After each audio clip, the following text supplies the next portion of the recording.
How does that work out? I mean, you rode for Metal Militia. You were like one of the core guys during the golden era. How does it, like a Metal Militia brand work with newer guys? Is it still like the same thing that when you guys were riding? Well, it kind of was like the same way with me. Like when Link and Deegan were actually cool with each other, like they were the only ones that had courses. So like back then it was hard to go try and ride freestyle on your local track on just like the big jump that was in the middle. Like they actually had a course and they did the same thing for me. Come ride, come hang out. Like, and then it turned into something bigger. It turned into something huge. You know what I mean? Yeah. But I still see Larry still trying to do all that. So it's cool.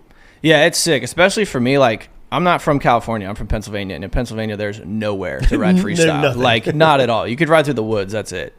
And, like, having somewhere to train and go get better at shit was, like, the main thing that I needed moving out here. That was, like, a huge goal when I came to California. So, like, being able to go there was incredibly helpful. Yeah.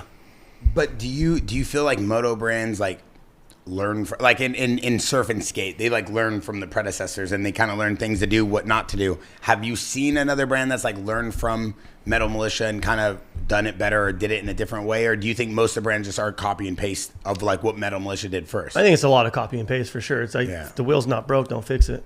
Yeah. It works. I mean, for your brand though, DBK, like, and I know you never talk about it, but I use that as a good way to like kind of refer to the younger age.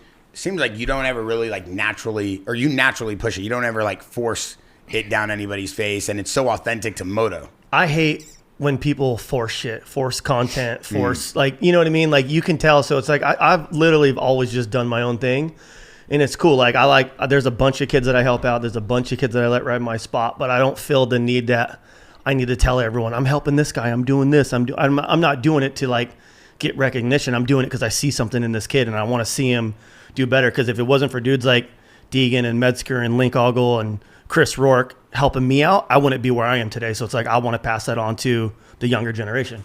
I want to see the sport still going, you know? Yeah. How do you look at that, like when you work with a brand?